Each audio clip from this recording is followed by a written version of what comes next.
Hello. Happy New Year, and welcome to episode 45 of an Earful podcast. This episode is with Josh Carr of Chapter and Verse.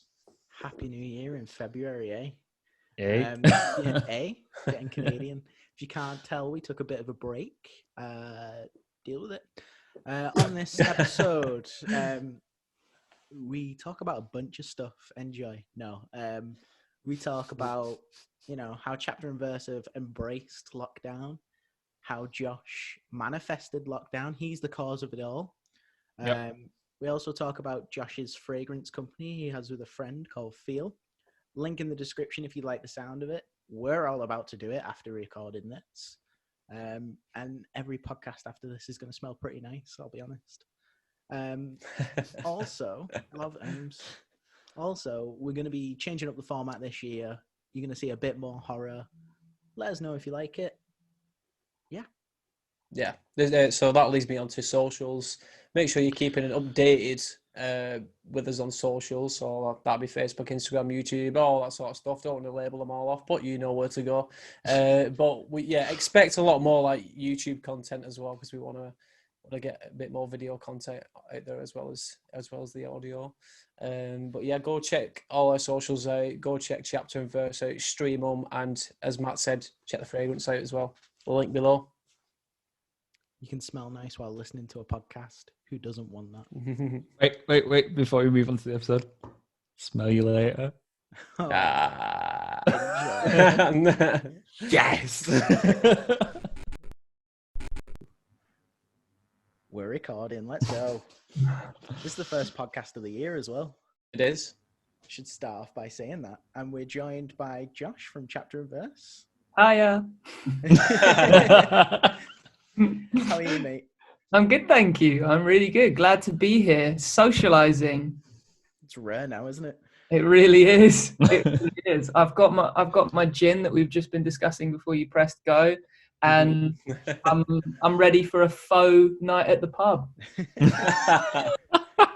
It's like a certain gin that you usually go for whilst we're on the topic of gin. Is it like more like citrus you go for? Because that's usually my thing, or are you just like whichever one? I don't know enough about it really, but there is one. I don't know what it's called, but it's got an elephant on the front, and it's really like peppery. It's so nice. Peppery. Yeah, it sounds really weird, right? Yeah. But it's really, really nice. Other than that, just so long as it's not like Tesco's basics, I'm happy with the cheap gin. I don't even know how you pronounce this gin. Opia. O-P. Oh, that's it. I-H-R. Ophir, I think. Is that it? Ophir? Yeah, it's got an elephant on the label. That's the one. It is a dream. Nice.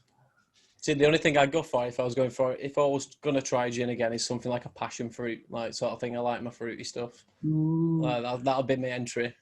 Are you a fiend for like a really sweet recorder leg? Yeah, mate. I'd go for like a porn star martini or a sex on the beach me any day. I don't give a shit. I'll go to Revolution. I'll get a sex on the beach. I don't give a shit. You'll be that guy with the appletini. Just feel like Yeah.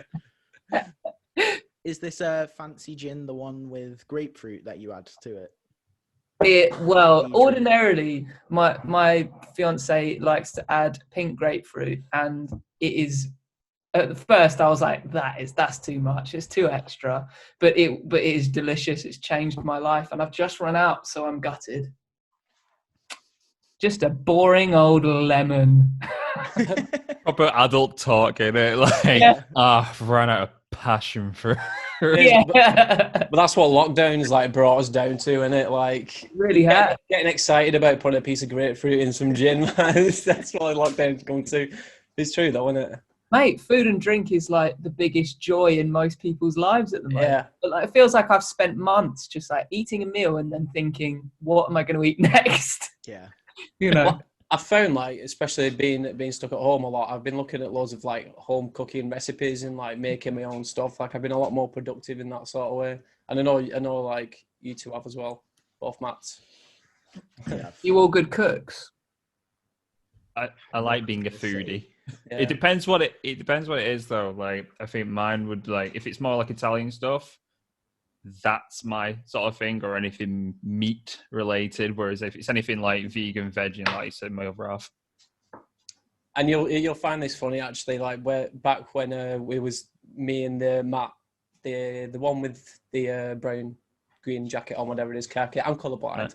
Yeah. Anyway, we was in a band. We was in a band, and we went recording around 2014, and we were staying in like this caravan sort of thing, close to where the studio was. And we thought to spice things up a bit, like all of us who were in the band there, we'd all play "Come Down With Me." So we'd all go to Tesco's, pick out a meal that we wanted to cook each every night, and we'd rate each meal. Amazing. Whose was the best? Yeah, that's Who won? me. Go on, well done. It was a steak, half a point. With a Half steak. a point. Wow. Someone's been holding on to that, haven't they? I know. Yeah, but to be fair, I made that much carbonara. It lasted the entire week. We had it in like random bowls around the actual caravan. We like, did. we had it like just in random cupboards, just be a bowl of carbonara. I'm pretty sure someone left it in the microwave for like a few days, and it started going funky in there. Yeah. Like, Nice. yeah, it's nasty. I would have been bottom of that pile. Cooking is not a skill I have. I'm a terrible cook. What's your signature recipe then? Oh, I literally don't have one. Right. I'm an awful cook. I'm an awful cook not because I don't think I could do it if I put my mind to it, but I find it really stressful. I don't know why.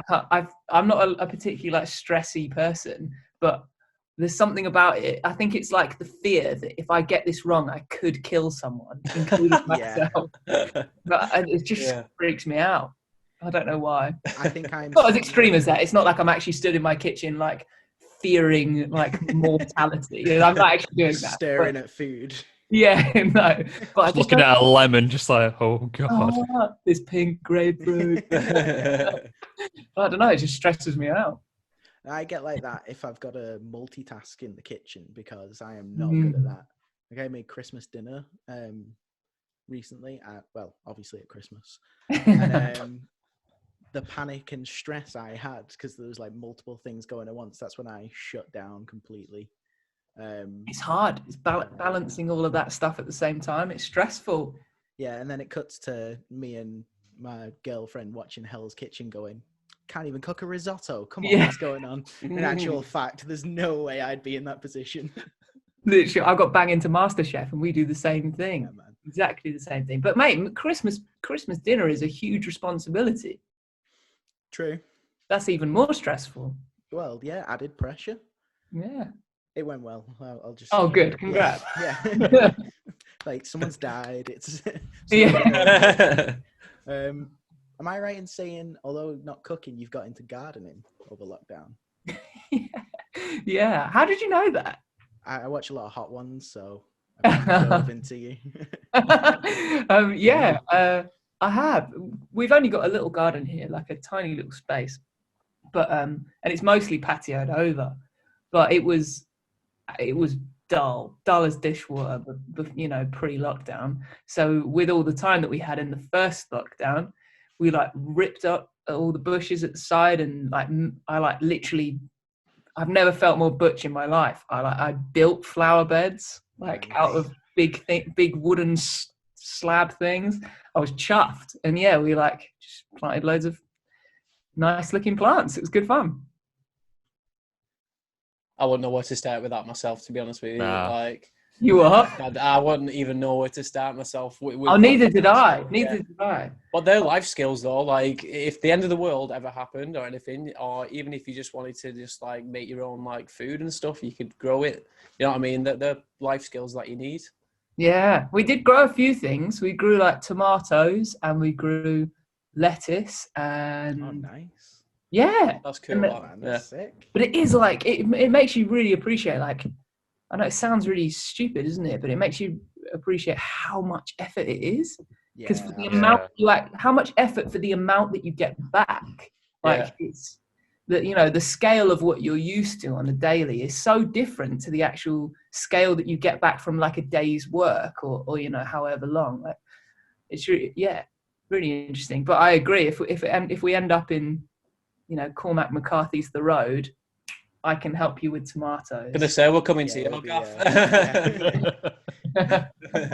Just to prep, get a farm. Just Yeah. already set it up. But that has been the nicer side of this nonsense going on of lockdown is people have turned to cooking and gardening, jumping straight into chapter and verse. Now, you haven't stopped. You've been busy over lockdown. You took it and spun it on its head, didn't you? We did. We definitely have tried to. Yeah, I'm very ready for a real show again. Yeah. Oh God, yeah. As is everybody. I think it's just we're all getting to the point where we're just desperate for it to go. Just a bit of normality back would be great. But we did try to do some fun things and make positive out of it. I think we're all such like we've all got so much energy to do things that I think it would have driven us all mental to just sit there and not have done anything. And now we're not doing, for this second lockdown and for the past few months, we haven't done much in the way of like public content or live stuff or anything like that. But we are arguably working harder behind the scenes. Yeah. So trying to stay active. Is it a conscious thing in the way you did it? Did you specifically tailor it because of lockdown? I know you've done a lot of like 5 for 5 Fest and 2000 Trees, but even like what did you call it? The isolation sessions. Yeah, that was really fun to watch and come about. So did you purposely do that because of lockdown and try and make it more entertaining for yourselves? Yeah, I think that was an idea that Johnny, our bassist, had. The isolation sessions was like, we just have so many people that we chat to that we're friends with that are all in the same position and they don't know what to do with themselves and want to do something. And Johnny just had this like brainwave because we're huge like fans of the idea of collaboration in general.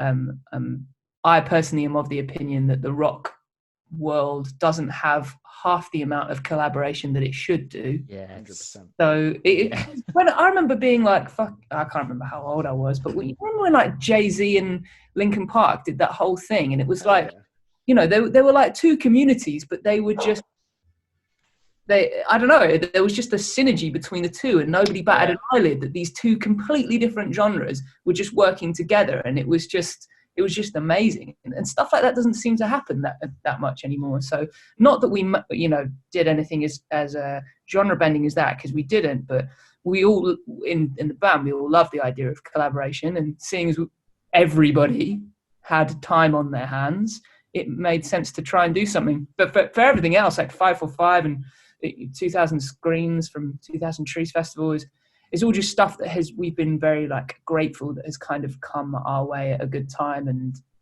we've just tried to make the best of it. So it's been a mix of intention and that sounds cool. So yeah. So when it came to releasing the EP that you released out back in, was it April? I think April? So. Yeah, sometime. Yeah. Yeah, April 17th, 2020, Love and Error. Oh, yeah, cool. Oh, yeah. Well, so like, did you have everything completely ready for that? Obviously pre-lockdown, like obviously you would have had everything recorded and that, and then music videos, was that whole package ready to go, or did you have to kind of work around it sort of when we all got shut down back in March? A bit of both. We had a lot of stuff planned, but it was obviously going to culminate in touring. You know? And that was going to be, we were going to kind of use that marker of Love and Error coming out to hit summer hard. So we had a handful of festivals lined up and a lot of touring, including our own like headline. And then it all just went to pot as did everybody else's plans. So there was a lot of pre-planning, and unfortunately we were at a point where, what you said about music videos and content and all that kind of stuff, we'd already kind of done all that, fortunately. But we just had to find new ways to like bring attention back to that. And I don't know if we necessarily did as much as we could have done or maybe should have done. But yeah, we just had to do, same as everybody else, same as all you guys, we just had to do what we can and hope for the best, really. I think with everything that's gone on the past year, not to go on about COVID too much. Yeah, let's but not get bleak here. Yeah, no. But I think in terms of over the past year, it's been very interesting to see how different bands have kind of adapted to it and kind of dealt with the social side of it and the promotion side of it. It is very much, and there has been like a juggling act over the past year or so. Yeah. Was there times where you've kind of had to adapt your plans of what you did have? Or is it that you had set ideas and that you've had to kind of just work around what you already had in place? That's a good question. Touring was the biggest thing, Yeah.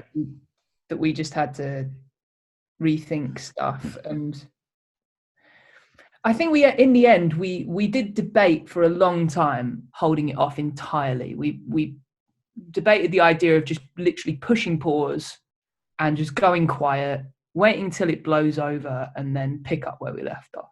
Yeah. And then after a little, as the kind of time, that was like a decision we made at one point, and then the time drew closer to the actual release stuff, and things that were going to happen, and it wasn't looking like it was going to get any better. So then we had to sorry, this is probably a really bad answer to your question. I'm trying to think back now, like a year ago, but yeah, we were.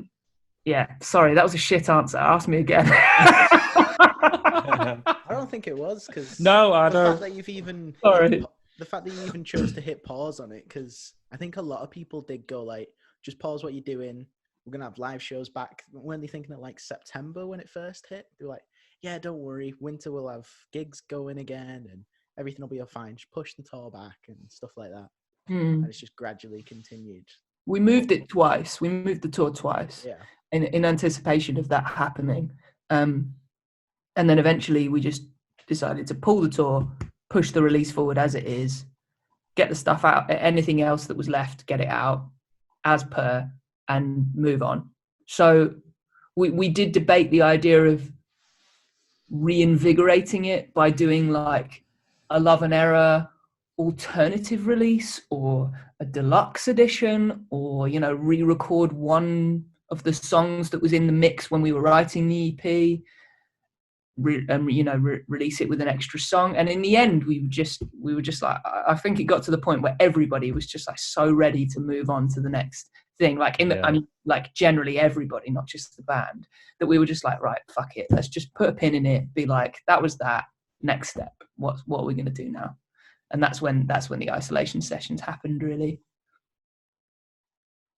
So have you guys been... Go on, Matt. Go on. I hate Zoom for this, man. It's the worst, isn't it? Speaking of the isolation sessions, was that flipped on its head for your creative process as a band? Are you always sending stuff back and forth with one another when you're writing, or is it usually let's get in a room together? It started getting a room together. When we first did the first ever EP that most people will never have heard, which was called The Wolves Back Home. And that was very much us all jumping into a rehearsal studio, staring at each other and trying to write songs. And then when we got to the second EP, people would come to the sessions with much more formulated ideas. So Magazines, as an example, one of our songs from the second EP, which is called Glow, Ash came with basically 14 different riffs that would all tie nicely together, and then we basically dissected the ones that we liked and turned all of those riffs into a song, and that eventually became Magazines. And then when we started doing Love and Error, this was pre-lockdown, we decided that we wanted to do that method a bit more. We wanted people to come forward with ideas that are a bit more formulated. And it started becoming a thing where Ash and I would write skeleton pieces of a song, or the bare bones of a track and the direction and the feel. And then everybody would start adding in their little bits. And that was actually happening remotely, even before coronavirus was on the news. So now, for the stuff that's coming Love and Error, after Love and Error, it's actually worked it's actually kind of played nicely into our hands, because it was kind of a thing we were going towards anyway. So now all of our writing, obviously, as is everybody else's, is being done remotely. But it actually seems like a thing that would have happened anyway.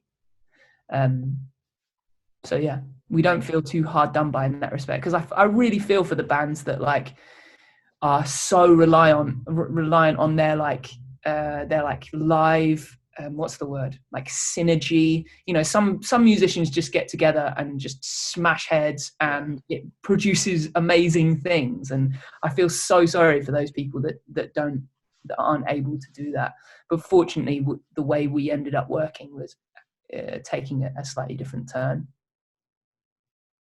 That's cool. What sort of music do you guys listen to like take influence from, and like it's maybe like gain a sort of direction? Is there any certain bands and that you guys are into? Are you all into your different stuff?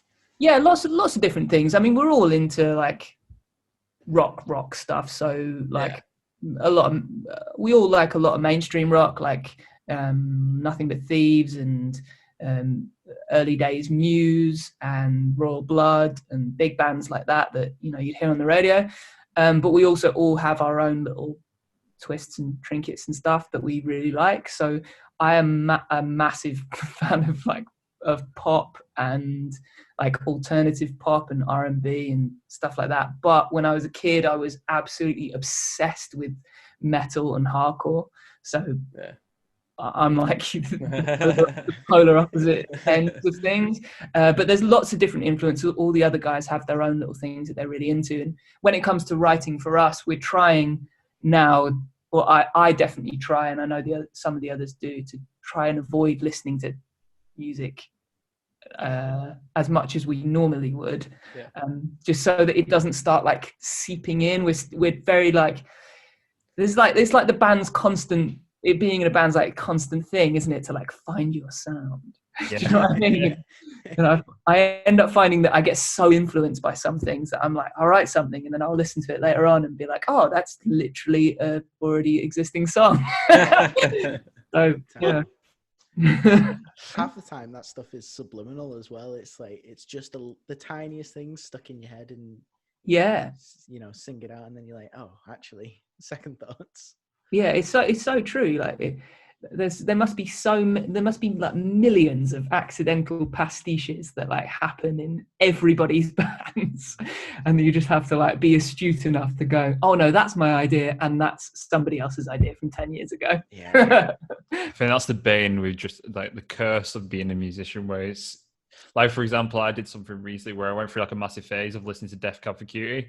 And then I've never looked up how to play a Def Cab song ever. And then all of a sudden I was like, oh, I've wrote a song that sounds like Def Cab. It's like, fuck. Gets to you by osmosis. That's the fun part of listening to another genre that it has nothing to do with it. Because even if you blend an idea from, let's take an R&B track, that melody is going to sound completely different over some nicely distorted guitars, and I'm an absolute nerd for like dissecting song structures. I love, like, I'm literally that nerd that will sit in the car and go, oh, that chorus is like A, B, C, B, A. So not in terms of like notes, but in terms of like how it's like arrangement and stuff like that. I'm an absolute nerd for that. So I love taking structures from completely other things that I've heard and seeing if I can write something in the same structure, but in a completely different song, So and test what feels see if it better. And have you ever? This is like a bit of a side note. Have you ever seen? There's a video on YouTube of Dave Grohl and Kyle Gass talking, and it's all about talking about chorus. And it's like, don't bore us, get on with the chorus. All the best songs open with a chorus. Do you know what? I haven't seen that video, but that statement comes up in chapter and verse conversation all the time. So somebody has robbed that from within our camp. I'll get it sent to you at some point. It's so funny. It's a short video, but it's Dave Grohl for you. He makes a song in like 12, well, like a couple minutes, and it's so catchy straight away. He's amazing, isn't he? Yeah. I love Dave Grohl. I think the point he makes is like sing the verse to "Love in an Elevator" by Aerosmith. There isn't To one. what? It's sing the verse to "Love in an Elevator" by Aerosmith. Trying to think now. There isn't Yeah, I one don't because it know. starts with "Love in an Elevator." It starts with the Oh, chorus. it does. Yeah, it does. So that's what Yeah, gets catchy you. hook, yeah. Don't bore us. Get on with the chorus. It's so good. Amen. Amen. All about the big hooks. Yeah. So next arrangement, just straight into the chorus. Yeah. Not trying to influence, but you know. I'll take that idea. Write that down. Yeah. Thanks, Dave. All right, so let's talk about. Oh, hang on. Oh. Sorry, my bad. No, go ahead. I was just going to say, what are you drinking now? Which one of us? Oh. I don't know. I don't know Raw, man. Oh, God, Matt. Matt Pearson. Me, I'm just Pepsi and lemon. Oh, I thought it was something like really like badass, like a whiskey something, but Yeah, it does look like a strong stout or something like that. Yeah. Oh, yeah. It did there then, didn't I was it? like, wow, you look so cool. If there is a time we break, someone needs the bathroom, I will have a drink. I'll go down and get one. We'll be a bougie podcast. I'll join you. That'd Slice be up some podcast. grapefruit. Take a pause Sorry, for mate, like 15 minutes and make an old fashioned. Yeah, why not? Let's relax. It's Not an old fashioned. I'm trying to have a good time here. Sorry, mate, I interrupted you. Go on. Oh yeah, I forgot about that. Yeah, so 5 for 5 Fest. Let's talk about that because it's obviously something that's come up in the previous year, which has been really effective in terms of getting people to like discover new bands, just overall just see music. And I've always been like, since obviously it's come out and 5 for 5 Fest has come out, it's just the process of actually making the set. How did you go about it? It's always something I've been really curious about since it's been done. Right. Well, we did the video and the audio like completely separately. So Johnny basically directed the video and I like edited the audio together. So we fortunately play live to a click because we are mere machines and not real artists. So everybody just went away and at home recorded their own stuff, and then sent me tracks and I just mixed it together as best I could, or like reamped or changed some stuff from like DIs over here from the trusty Kemper that I wouldn't know what I would do without. Nice. At the moment. And Johnny made us film every take and then make a note of what take we're using. And then we just sent the video files over. So then I would just like finish up the audio, send him, and he would have, by the time I sent him the audio, he'd finished up the videos ready to rock. And then that was that. I'm making it so sound simple. Yeah, I'm making it sound much more simple than it fucking felt, I'll tell you. What was the turnaround? Was it that you had a couple of weeks, you have a month? I think it was just under a month. Just under a month. I think, yeah. Yeah, but everybody kind of did their own, I think everybody did their own stuff in a day. Just put a day aside to do their bit. Yeah. And then it was another day of editing on top of that, and that was that. I know that there's some people that have done things where like, everybody's got running Logic and everybody's got all these amazing things, and I've seen some people that are literally recording all at the same time through this like basically zero latency internet connection thing. Something like I'd be fucked if that was. I'm not going to say, what is this magic? I've never even heard of that. Like, I don't know how extensive it is. It probably wouldn't cover a full band, but I've definitely heard, because at one point we looked into like remote recording, and I don't think it's like the same as like literally standing in a recording studio, but I know that there's definitely people that are recording others from literally other buildings, and it's I don't get it. We're not that technologically advanced over here, but There's but it exists.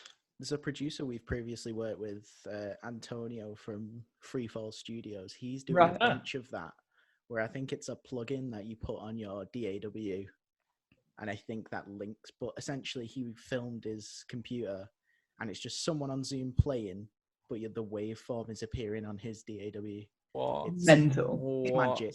Welcome It's to crazy, isn't it? isolating. Yeah. Do you know what? It still blows my mind, and this is now like standard practice. But the all the guitar tones that we used for Love and Error are literally just stored in the Kemper. Yeah. So the stuff the tones that we're using for 545 Fest are the same guitar tones that we use on the EP. Like they're from real amps. And I know that that's like industry standard, and everybody that was going to listen to this is like, yeah, we know. But but it still just blows my mind. Yeah, I know what you mean. It's so clever. It is. It's like the amount you probably pay for like an amp and your cab and everything like that, when that obviously just simulates it. I know some people obviously are on the discussion of that maybe it's not the same thing because you're not getting, you know what I mean? But it's crazy that you can get all those sort of like different amps simulated in one little like box to carry around with you. Yeah. That you can just plug in via DI and you sorted. It's crazy. It's absolutely crazy. And what also blows my mind more than that is it's not like a photo. It's not like they've gone, okay, that's your amp. Here's a photo, and there's your photo of your amp. It's like a still fully editable sound. So it's like, so if you edit the treble or you edit the bass or whatever you do, it's the same as if you were doing it on the real thing. And that's the level. Mind-blowing. And then you can save that new edited version as a completely new profile, and that's it. Terrifying. Absolutely terrifying. Did you see the video of the guitarist of Shikari where he was doing a run through of Dreamers Hotel off the new album?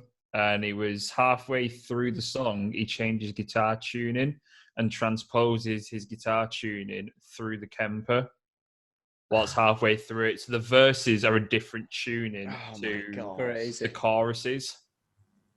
I was like, I'm gonna learn this. I'm gonna do this. And he went, so I transposed my guitar. I was like, fuck this. Mental. This episode is sponsored by Kemper. Kemper, we will accept sponsorship. I know, yeah. Please, Kemper. If you're listening to Kemper, though, please minimize the buttons on your thing, because how to do all these things is really hard. It looks like he's stepping into like the Millennium Falcon. Like he's sitting in there. It's some, even though there's like 100 buttons, each of the buttons does like 5 things as well. That's so there's a menu diving aspect. Yeah, but I love it. It's a lifesaver. For the people that don't know what a Kemper is, a Kemper is a guitar amplifier that digitally simulates amplifiers. Yeah, sorry everybody, geeking out over here. I didn't realize there'll be listeners that don't know, but good point.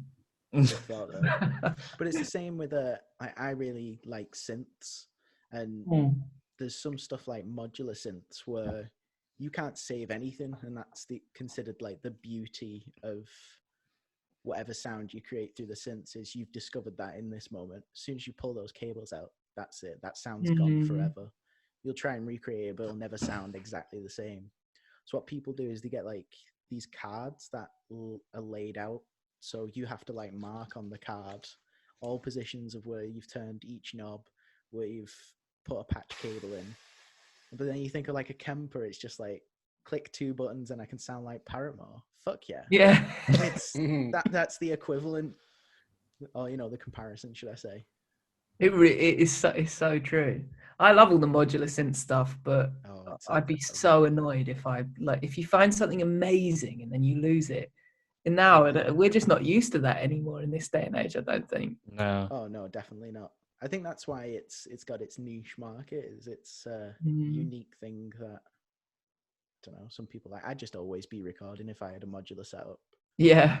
Just never turn record off. It's so expensive though, modular stuff. Even like the cases, it's insane amounts of money. Ludicrously expensive. Yeah. I'd love to have a toy with all of it because I love synth stuff as well, but I have not got the bank for that. Yeah, I don't think many people have. No. Yeah, I've definitely not. Unless any modular synth companies are listening. Or Kemper, just pass us on to the modular synth. Oh god.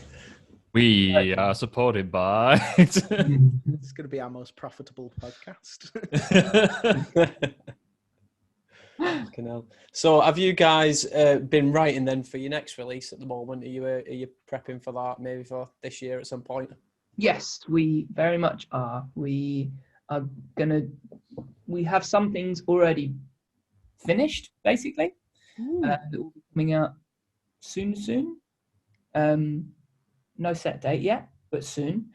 And we're already writing beyond that. So we will we're hoping that 2021 will see a hell of a lot of new music. We've always been, I mean, last year was a bit different, but obviously, but we've always kind of had like quite big gaps between releases and even just songs, like let alone EPs and stuff. So we're gonna push put the pedal to the metal this year.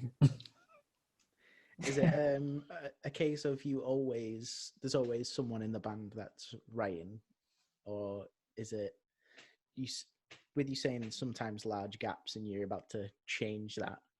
Which I don't know how. How are you so motivated throughout lockdown? That should be my main question. Yeah, that's a good point. I haven't been a lot.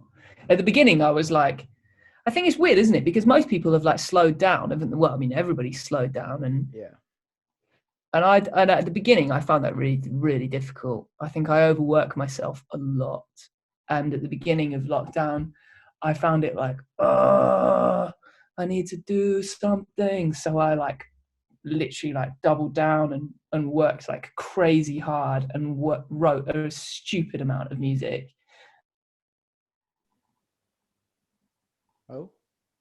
Oh no, we have connection issues. Come back to us. Isn't this typical of like a motivational talk? Yeah, it is. Way through it, like you're not getting motivated. Do you know what's just popped in my head? I think it might be off a Foo Fighters music video. Oh, he's back. Oh, hey. Josh. Sorry, mate. No, don't worry. Yeah, do you know the elevator bit off Monkey Wrench? He's gone again. Oh no. Yeah, do you know the elevator bit off Monkey Wrench Right. music video? With the whistling and the elevator music. Yeah. Oh, That's just come in my head. So is that what you're putting in this section? It's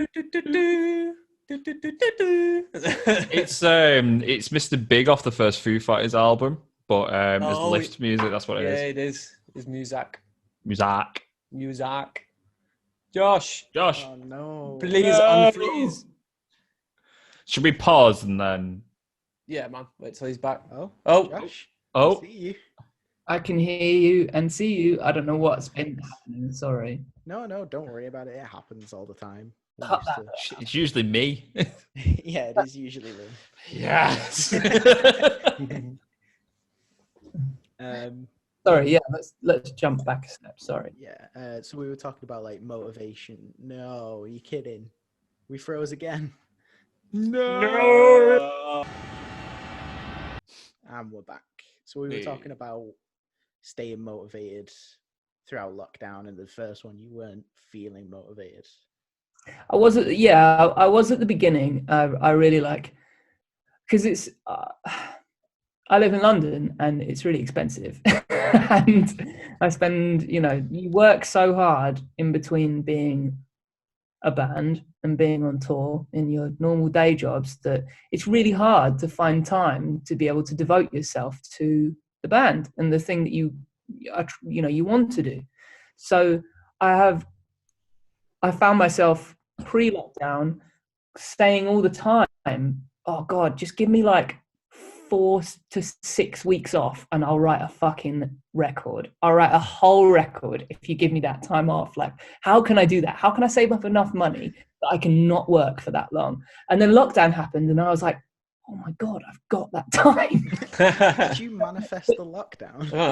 You're like the Kevin McAllister of like lockdown. You like wished his parents away. You got your wish. I made my job disappear. It was really weird. But then you're like, nobody knows what's going to happen then. We had no idea if it's going to be, you know, a couple of weeks, a couple of months, a couple of years. Nobody has any idea. So it's almost like the end is still in sight. And with that in mind, I worked furiously at the beginning on the understanding that this was probably going to finish very soon and I'm going to have to go back to work and I will regret it if I don't work really hard. So that's exactly what I did. And I locked myself away for weeks at the beginning of the first lockdown. And then as time went on and it started to look like, I mean, this is not going anywhere anytime soon, I slowed down because I was knackering myself out and making myself feel a bit grumpy from it.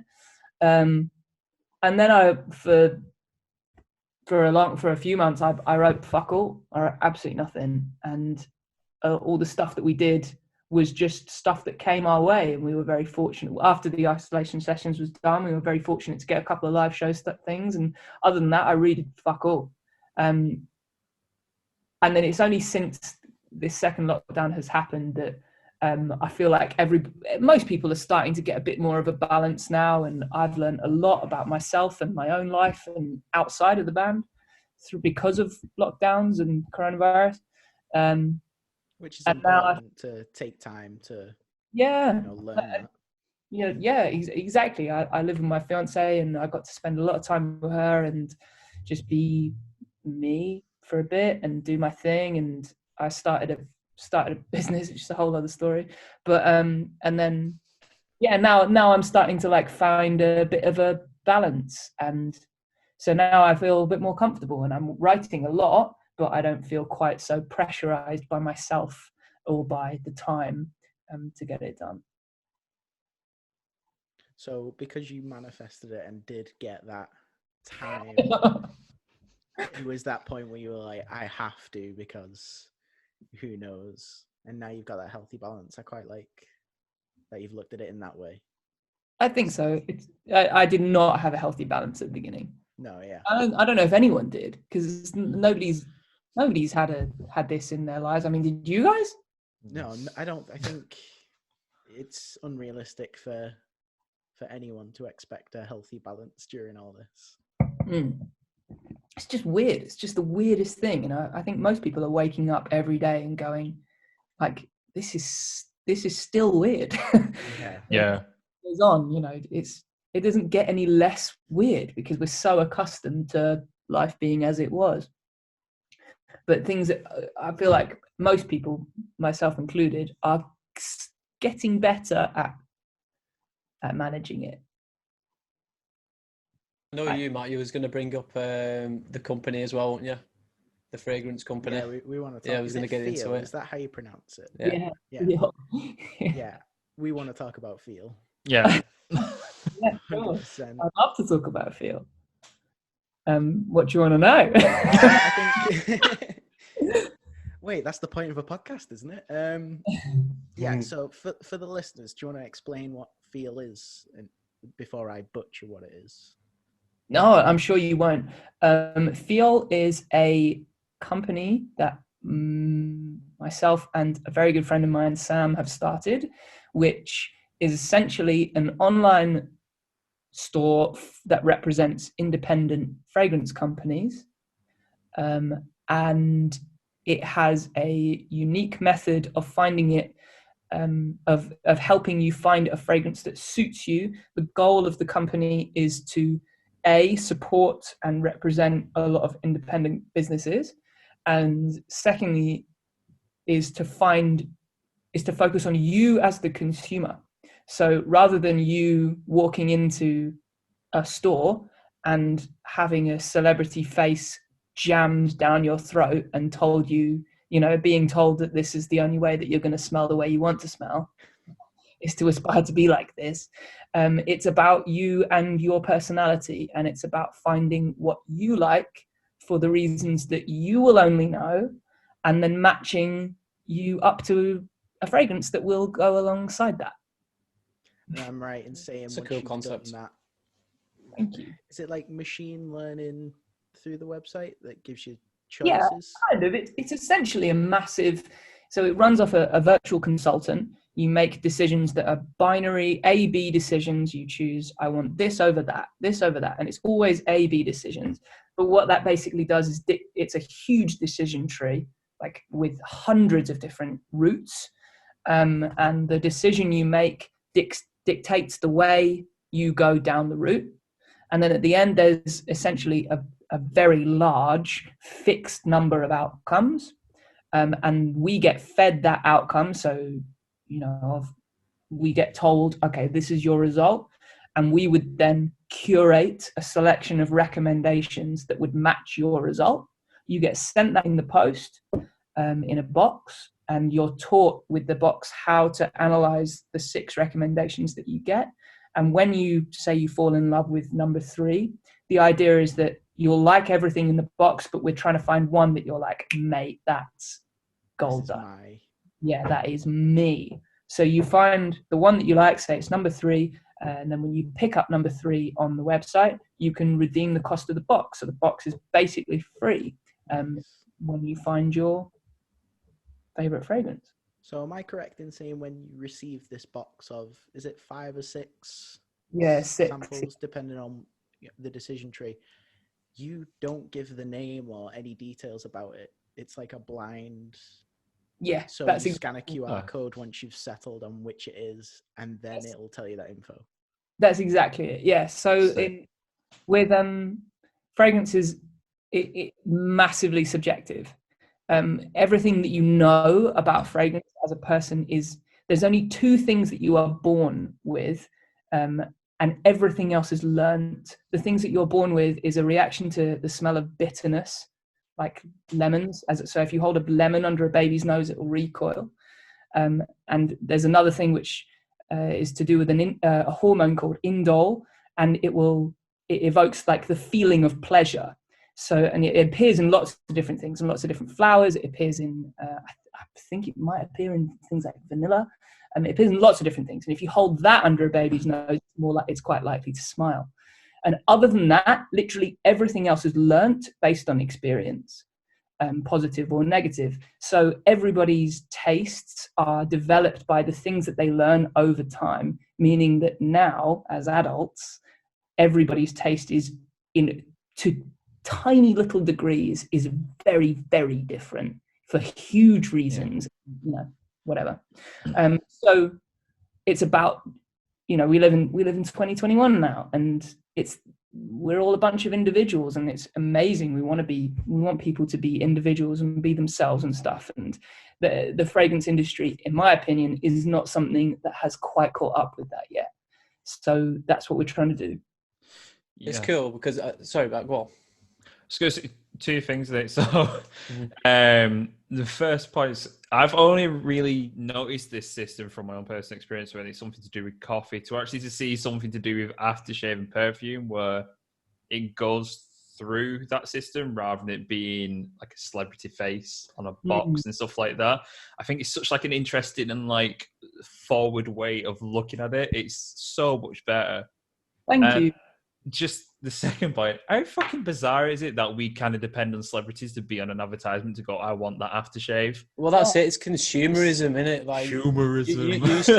You see like Johnny Depp on Savage, and then you're instantly like, fuck me, like that looks pretty good. That it's the same when they've done like I know like supermarkets do like the whole testing products. So like you maybe get, I don't know, say for example, like a whiskey or a food product, and you do like a blind taste test, and like sometimes they turn out different. Do you know what I mean? You'd probably you might go for the cheaper option, but you don't know it.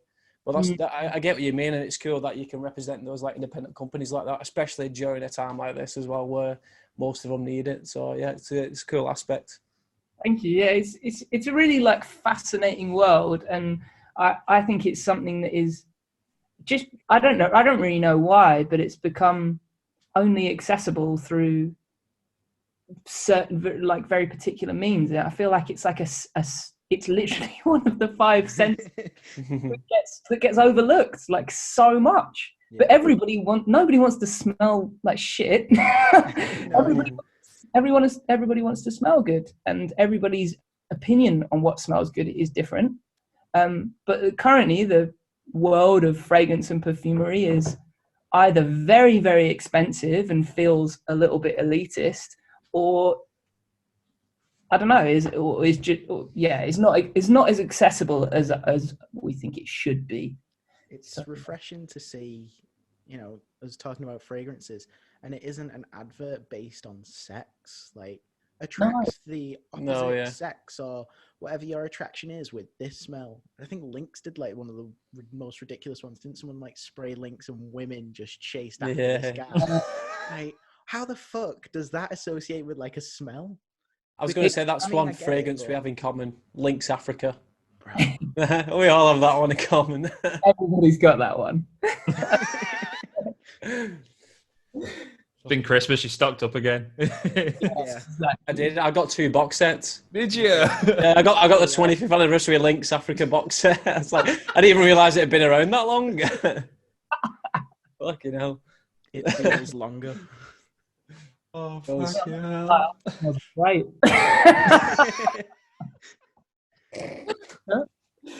Yeah. Was there a triggering moment where you were like, I've got to start this because I'm sick of seeing a celebrity's face or sex sells a fragrance? No, it's been a long time coming. It's like I was talking about the jobs that you do in between doing music, that a lot of people do. I've worked in perfumery and fragrance completely by chance initially, for like the past 10 years. And it's just one of those things that with a lot of creatives, they have to do something else in order to fund the creative thing that they want to do. But just by doing something for a long time, you become good at it. And every now and then, if you're lucky enough, you find, your means to an end, in inverted commas, is something that you enjoy. And that was just the case for me. So I am not a stranger to the fact that it is very weird to have, the front man of a rock band that normally throws himself around a stage, try and promote independent luxury fragrances. I get that it's pretty weird, but it's just circumstantial. I fell into it completely by accident. I really enjoy it.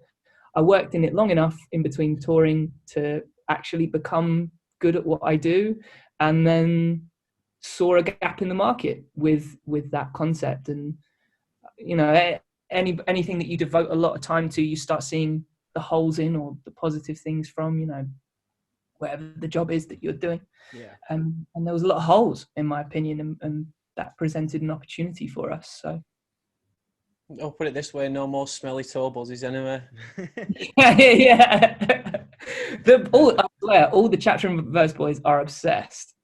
They're all obsessed. And Darren used to work. It's actually thanks to Darren, our guitarist, that I got into perfumery at all. He got the job by chance initially, and by a chance meeting, and I ended up getting a job in the perfume world thanks to him. And he doesn't do it anymore, but it's one of those things of like, I don't know, like maybe like you with your coffee, Matt, like once you try something really good, it's really hard to go back to the thing that's not very good. Yeah. I know that feeling. My other house limited me on independent coffee stuff now. So I'm vibing Cafe Nero, which is fine. It's probably the best I'm going to get out of the main chain stuff, and they now have a Guatemala alternative, which I can put into my filter repress and stuff like that, and it tastes better than Starbucks, but it's just not the same. It's just this. Not the same. No. So once I've got the 6 suggested fragrances, I should say, not smells. You say smells. That's fine. Okay. Yeah, there's no rules. Okay. I'm just trying to get the terminology right. It's a new world for me. Like you might have added that lemon in the gym for fragrance. I just added it because we have lemons in the fridge. Like, once I've done that, I've picked number 3. That's my jam. Yeah. I go on the website, I get the fragrance. Yeah. Is there anything after that where I want to change up? I don't want to smell the same Monday to Friday.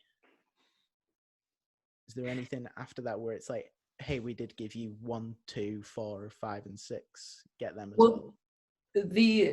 Normally, if you walk into a shop, be it a boutique or a massive store, the thing that you're trying to do amongst these like thousands of products is find one that you like. You know, I'm just looking for a product that I like. Yeah. And out of these thousands of products, most of them you probably, or like a large handful of them you probably won't like. So it becomes a case of finding one that you like out of lots that you might. Whereas with the Fiole method, what it does is gives you an opportunity to find ones that you love out of a selection that you know that you'll like. Right, I see. So the only things that you'll try are ones that you like. The question is finding the next step. So there's 2 options, really. You can go back to the stuff that you've tried in the first place, because I'm going to take it back from you. You can keep it. You can redeem the cost, but you can keep the box. So you can try another one for from your box as an alternative. Or if you had something completely different in mind, like say you've gone through the virtual consultant and you've said, I want rich and I want heavy and I want deep and blah, blah, blah. And then you've suddenly gone, but I think I want something light and whatever for summertime or whatever it is. Yeah. Then you can do the thing again. But we would just say that every time you answer a question, keep in your mind what you're trying to achieve. When you're first doing it, we wouldn't say anything. We would just say, just trust your gut. Go with what your gut says, and that will give you the right outcome. It's designed to give you the right outcome if you just trust your gut. It's as simple as that. But if you want something specific, then you just have to keep that in mind as you go through it, and it will do what you need it to. You're never going to go, I want something light and summery. Put that into the thing with all the things, and then come back with something that's not light and summery. It would just not do that. It's not designed to do that. So, yeah. Okay. That was a long-winded answer. Sorry, but I know those details. Yeah, man. Before we go on to our first segment as well, you might as well just drop it there. What's the website called? Oh, sorry. It's called Fiole, which is spelled FIOLE.co.uk. FIOLE.co.uk. And it'll be in the description for anyone listening, so go click it and get your fragrances. Thank you. Yeah. I know what I'm doing after this. Yeah, same. Absolutely. Right, should we go on to our first segment then? So we did warn you before. The first one is, what's your favourite scary movie, should I say? I'm going to be 100% wrong. And I absolutely hate scary movies. Hey, you're not the first, man. You're not the first. We expect it now. Yeah, if anything, we're in the minority on this. Yeah, we're just like, bring it in. I am a complete wuss, and I really do not enjoy it. But just because I get so like about it. But having said that, it's not. I don't think it would class as a scary movie. But last night I watched Prisoners. Oh yeah, it's a cool film. It's like a thriller, isn't it? It's like it's a thriller. Yeah. Oh, fucking hell, that was absolutely harrowing. Yeah, man. Like, Jake Gyllenhaal, isn't it? Who's in it? Jake Gyllenhaal, Hugh Jackman. Yeah. So I've never seen this. So what is it? Mate, it's a brilliant film. Someone gets kidnapped, don't they? It's been a while since I've watched it. Was it like a young girl who gets kidnapped? Yeah, so there's a dad that's played by Hugh Jackman, and his 6-year-old daughter gets kidnapped.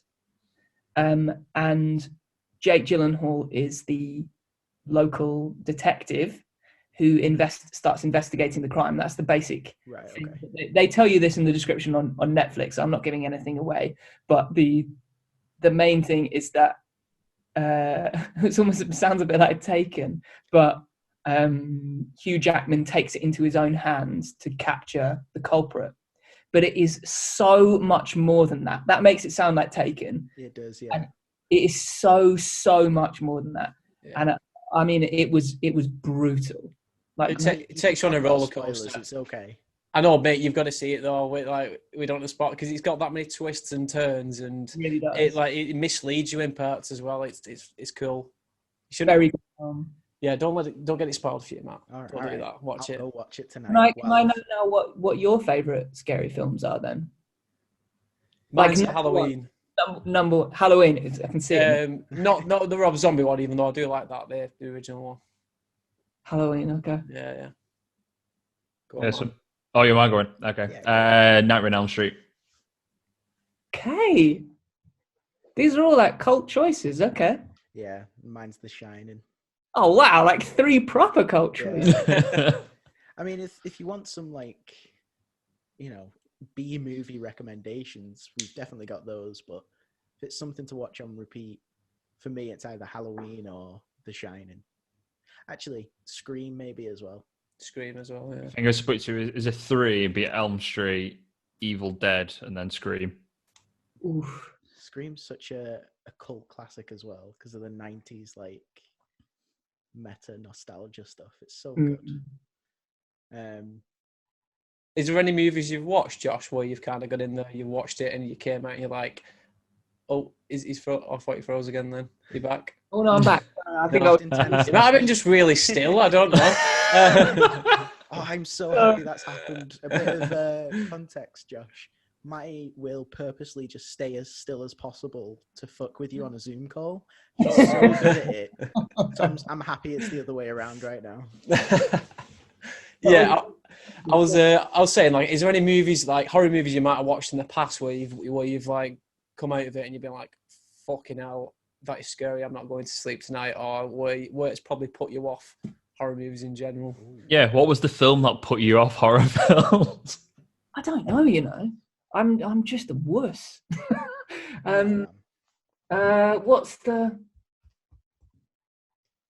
What's something that really scared me?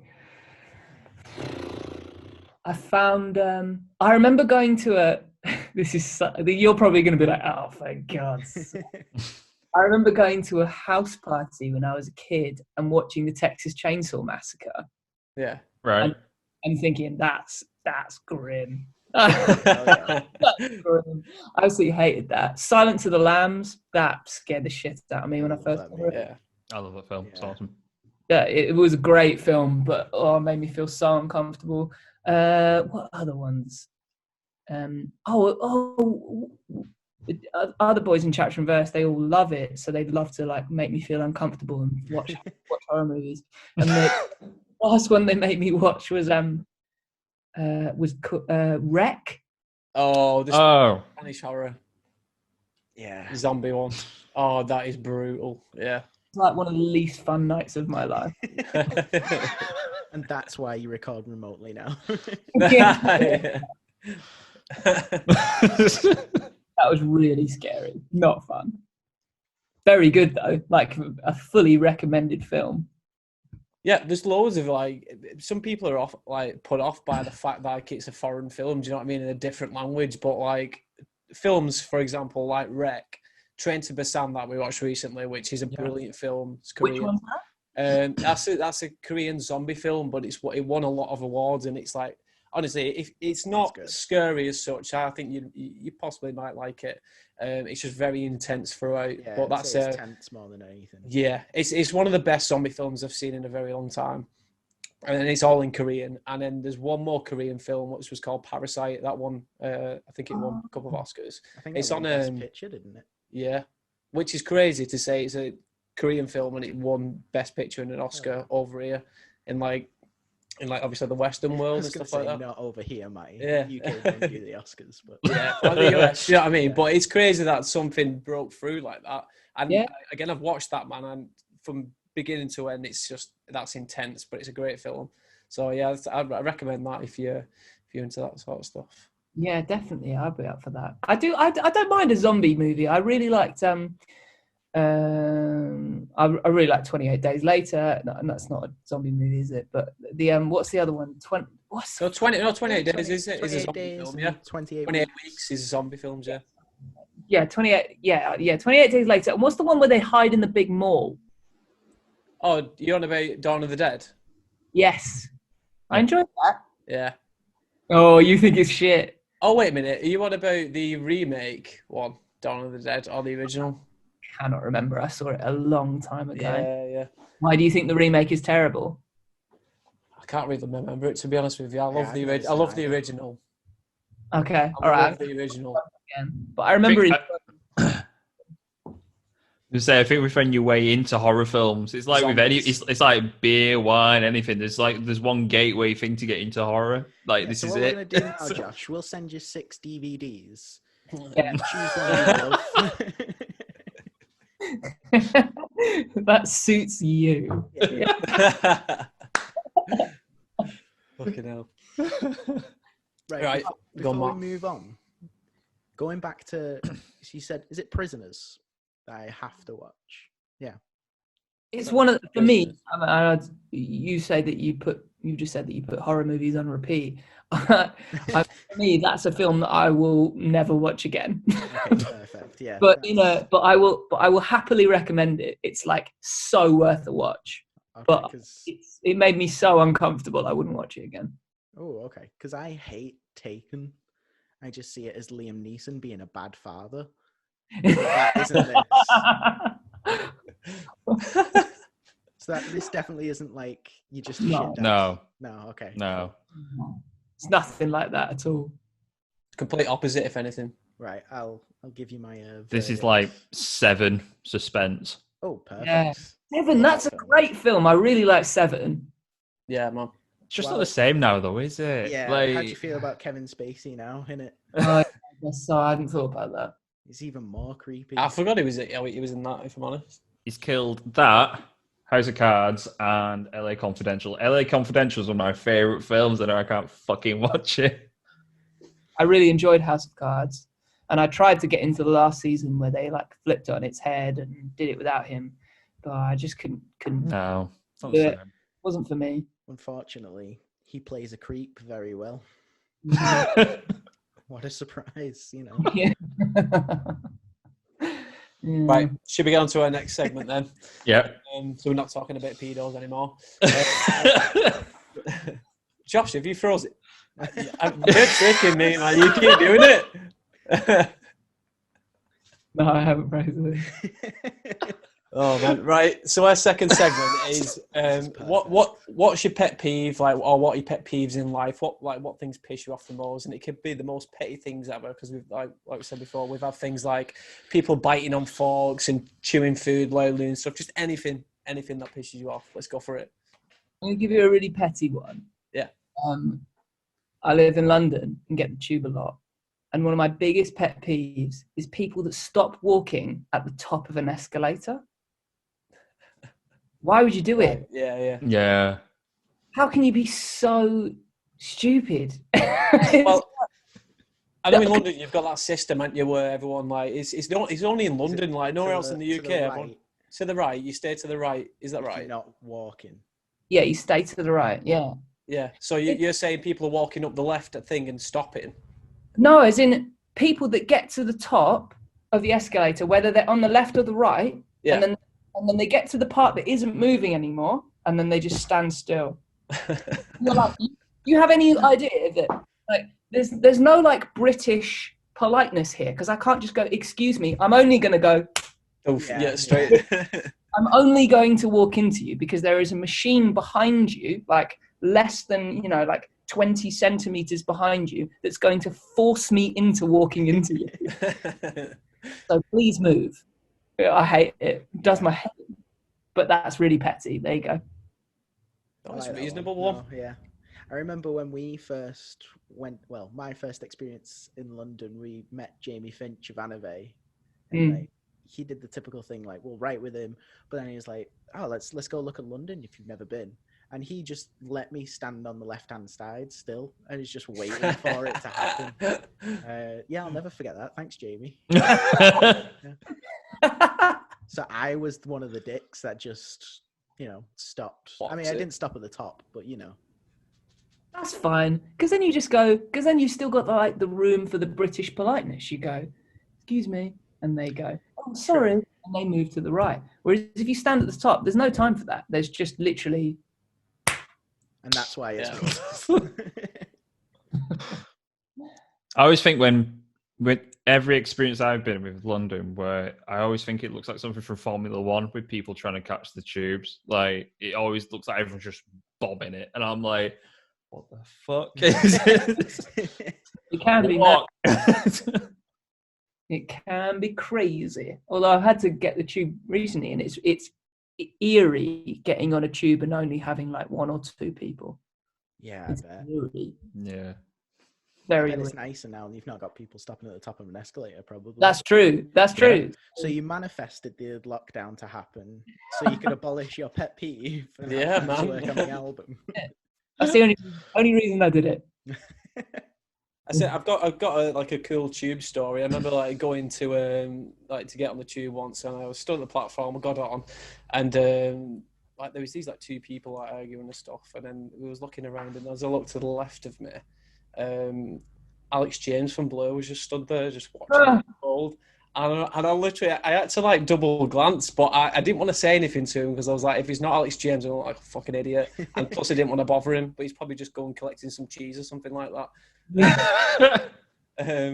But I looked at him and I was like, is Alex James? And then like the people who was with, I was just like, is that Alex James? And I got off, and then I realised it actually was after he was like fucking going, but I couldn't believe it. But yeah, man, you bump into all sorts of people. Yeah, I bumped into Keira Knightley on there before. What? Jesus. Yeah, that was a mad one. I didn't speak to her, but I was like stood next to her, like trying not to be like.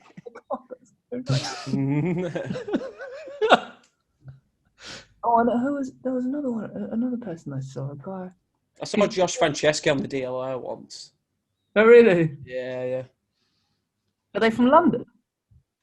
Not sure, to be honest. He was with his girlfriend, so again, I mean, I'm not one of those people. I won't go up to someone like and bother them like that, especially if they're doing their own business. I think he was doing Soccer AM at the time or something like that.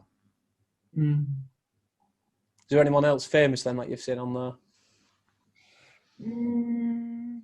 No, I used to, when I was in a previous job that I was in doing fragrance stuff, I used to work in a boutique in Mayfair. We used to see quite a lot of famous people in there. Like we saw Bill Clinton. We saw what? Bill Clinton. We saw what's his name from what's the name of the guy that plays the lead part in Star Trek in the Star Trek movies? Patrick. We're on the bit films. The new ones. Oh. I mean, I'll Jamie it. Go on, carry on. Chris Pine. Chris Pine. That's him. Yeah, saw him. We saw the Hoff. Oh shit! No way. Oh. We didn't speak to any of them, but we saw them and was like, "Whoa!" That's crazy. That's fucking insane. There is a terrible film based on the tube tunnels, and like there's an evil monster in there. It's called Creep. It's awful. Don't watch it. I'll save you time. Sorry to the director of Creep, but wasn't my bag. Awful and horror. Not gonna watch. I'm out. I think that wraps it up, doesn't it? I think we've. Yeah, man. Unless you've got any more pet peeves, Josh. Well, it's not going to be pet peeves. I like how you asked. One thing I noticed is you said, "Have you met any other famous people on the tube?" Like it's so specific. Yeah, I don't know why. I said that. It's because I was in tube. Yeah, I don't know. Oh shit! This is actually a nice thing. We did a show with Melrose at the beginning of 2020, and yourself came up in conversation, and all they had was nice things to say about you. That you're such a nice guy to know, that you're constantly hardworking, always like doing something. He's just an awesome person in general. So I think that overall, that's just a nice thing to know. That yet people have that respect for you as a musician, as a person. Thank you. I'm chuffed. Thank you. I mean, from the experience we had when we played with you back in Manchester, God knows how long ago that was. That's a while back, isn't it? That was fucking ages ago. You was like so inviting, like it was like your guys' show, and it was just like it was everyone's space at the back, and it was just a nice experience to have with a band. Thank you. I'm I'm glad you feel that way. I mean, we feel like especially now, we're just desperate to go back and do it, So Yeah, man. thank you. I'm glad you feel like that. Thank you. I think that's it's a rare thing, isn't it? Unfortunately, when you're an up and coming band, I mean, I don't know. I'm not in a band, but there's the headliner, and like sometimes you never even get spoken to. Yeah, we've had that. That's broken. Yeah, I think most bands have, but it's nice to see it get broken down. And I think after this shit, it probably won't exist. We'll all be like hugging one another, sharing food together. I think there's definitely a thing for us as well of like, I don't know if we ever feel like we should be the headline band. Do you know what I mean? We're still like finding our feet as well. I know that sounds like really cliche, but it's true.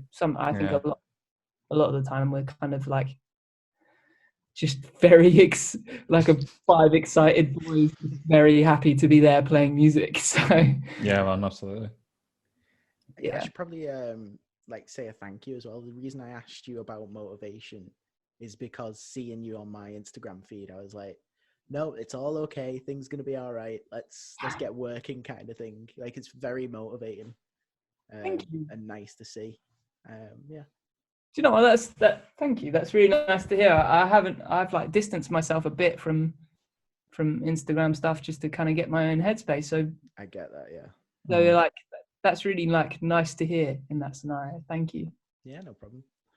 Would you like to know how I knew you liked gardening? I'd love to know. So there is the tiniest clip in your session, lockdown session, isolation sessions, where you just go, I fucking like gardening. Oh yeah! There's a nice addition. Matt, do you know what? You're like Nardwar. Like, do you know what he fucking picks out interviews for like rap? Yeah. That's a really good memory. Good memory. I do. It's true. I really like gardening. Wow, yeah, good research, I guess. I mean, thanks for putting it in, I suppose. Yeah. I used to have this image of like Pearson sat there with like a notebook, just like waiting, just being like listening to it, gardening. Get it down. Get it down.